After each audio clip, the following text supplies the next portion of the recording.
Hello everyone.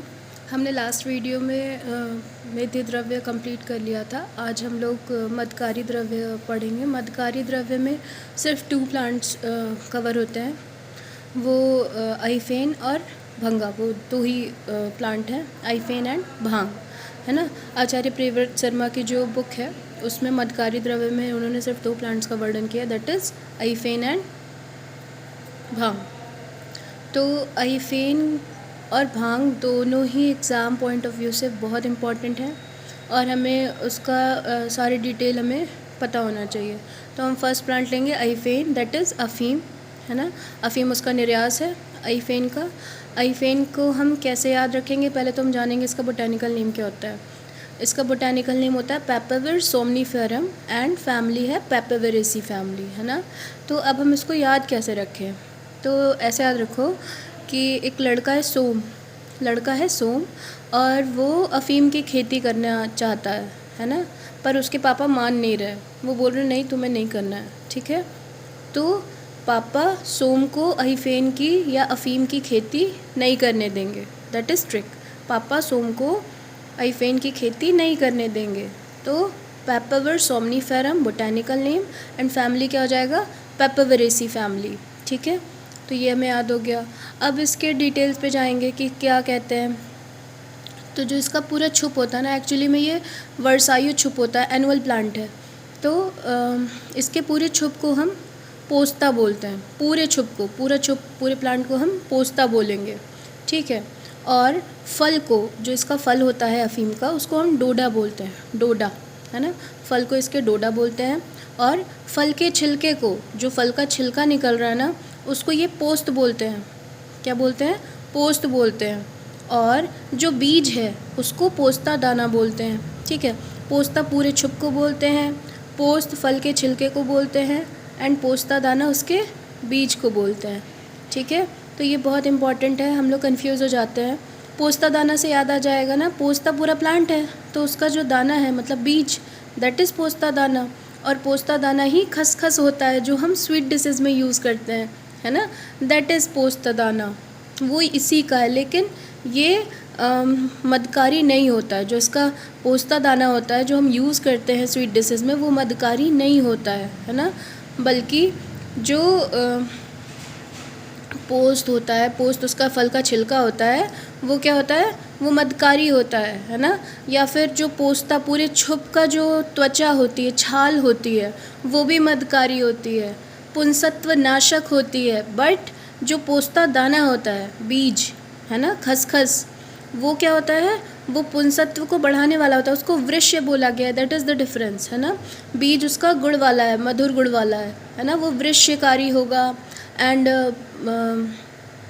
पुंसत्व को बढ़ाने वाला होगा, ठीक है। तो ये कुछ चीज़ें क्लियर हो गई कि हमें, और उसके 4 कर्मानुसार भेद भी बताए गए हैं आइफेन के, है ना। 4 भेद कौन कौन से हैं वो भी हमें याद रखने, वेरी इंपॉर्टेंट एक्चुअली। कर्मानुसार, हाँ, कर्मानुसार उसके 4 भेद बताए गए हैं। कौन कौन से, जारण, मारण, धारण एंड सारण। जारण, मारण, धारण एंड सारण।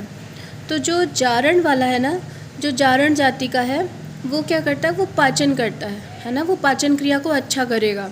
और जो मारण है वो मृत्यु कारक है, उसको नहीं लेना है। जो मारण है वो मृत्यु कॉज कर देगा, ठीक। एंड जो धारण है वो क्या करेगा, वो रसायन कारक होगा, वो रसायन करने वाला होगा, है ना। अगर हम उसको लेते हैं तो उससे क्या होगा, हमारी आयु बढ़ेगी, रसायन बॉडी के लिए वो रसायन का काम करेगा। लास्ट कौन सा बच्चा, सारण। सारण मतलब सरण करने वाला, निकालने वाला। तो किसको निकालेगा बॉडी से, मलों को निकालेगा, दोषों को निकालेगा, है ना। तो सारण क्या हो गया, मलों को निकालने वाला, बाहर निकालने वाला। ये इसकी 4 जातियाँ, वेरी इंपॉर्टेंट। फिर अब इसका क्या इंपॉर्टेंट है, इसकी मात्रा इंपॉर्टेंट है। यूज़ क्या करना है, यूज़ इसका फल निर्यास यूज़ करना है ना। फल निर्यास को क्या बोलते हैं, अफ़ीम बोलते हैं। फल निर्यास को अफ़ीम बोलते हैं।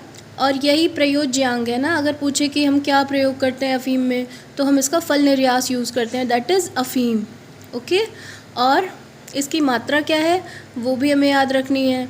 इसकी मात्रा जो है 1/4 से 1 रत्ती है ना, 1/4 से 1 रत्ती है, तो हमें पता होना चाहिए 1 रत्ती में कितना आएगा, तभी हम जान पाएंगे ना 1/4 रत्ती कितना होता है।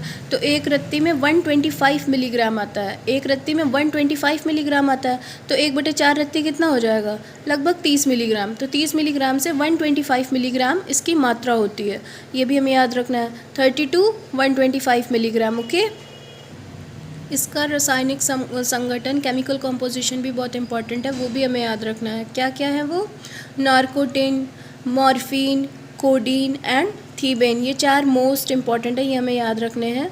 और चाहें तो और भी याद रख सकते हैं, पर ये इतने ही ज़्यादा इम्पॉर्टेंट है। ओके, नेक्स्ट प्लांट हम क्या पढ़ेंगे, भांग।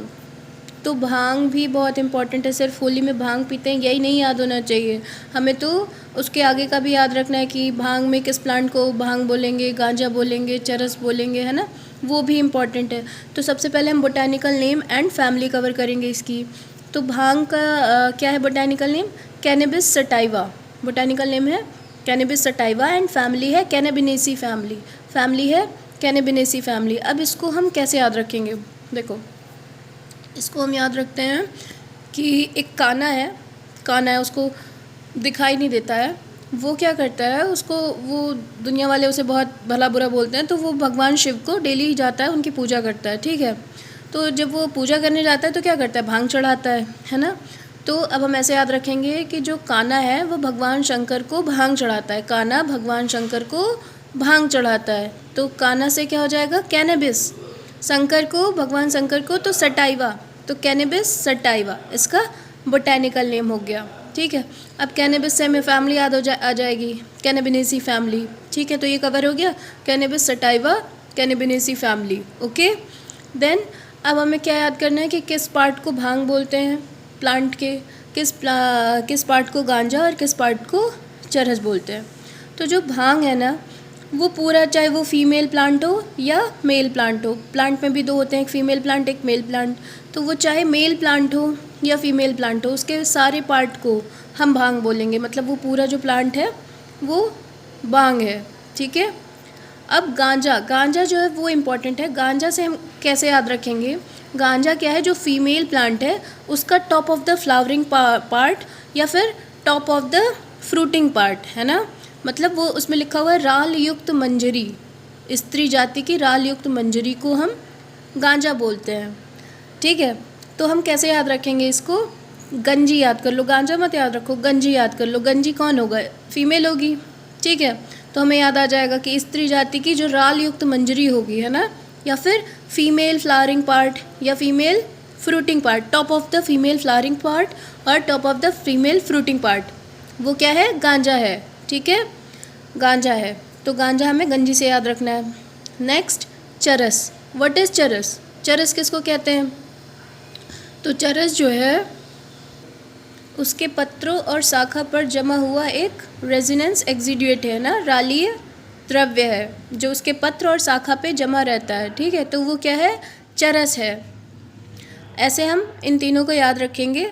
अब नेक्स्ट इसमें क्या इंपॉर्टेंट है, इसकी मात्रा बहुत इंपॉर्टेंट है कि भांग कितना यूज़ करना है, गांजा कितना यूज़ करना है, चरस कितना यूज़ करना है। अगर हम औषधीय पॉइंट ऑफ व्यू से यूज़ कर रहे हैं, मेडिसिनल पॉइंट ऑफ व्यू से यूज़ कर रहे हैं, तो इन तीनों का क्या क्या इसकी क्वांटिटी होगी, है ना। तो हम इसको रत्ती में याद करेंगे, हालांकि बुक में जो प्रियव्रत शर्मा की बुक है उसमें मिलीग्राम में दिया हुआ है, पर हम इसको रत्ती में कन्वर्ट कर लेंगे। एक रत्ती में 125 मिलीग्राम होता है ना। तो अब हम यही जो हमारा मापन है हम यही लेकर चलेंगे रत्ती को, ठीक है। तो जो भांग है वो हमें 1 से 2 रत्ती यूज़ करना है। भांग कितना यूज़ करना है, 1 से 2 रत्ती। गांजा इसी का आधा कर दो, 1 से 2 रत्ती था तो हम आधा से 1 रत्ती कर देंगे। तो गांजा कितना यूज़ किया हमने, आधा से 1 रत्ती, ठीक है। तो भांग गांजा, अब बचा क्या, चरस जो है हम बहुत कम यूज़ करेंगे। तो अभी हमने आधे से 1 रत्ती भांग यूज़ किया था, सॉरी गांजा यूज़ किया था आधे से 1 रत्ती। अब हम चरस जो है कितना यूज़ करेंगे, आधा का भी आधा कर दो, 1/4 तो 1/4 रत्ती, ठीक है। एक बार रिवाइज करते हैं, भांग गांजा चरस। भांग कितना यूज़ करेंगे, 1 से 2 रत्ती। गांजा कितना यूज़ करेंगे, आधा से 1 रत्ती, ठीक है। चरस कितना यूज़ करेंगे, 1/4 रत्ती। ओके, आज के लिए इतना ही रखते हैं। Okay, thank you.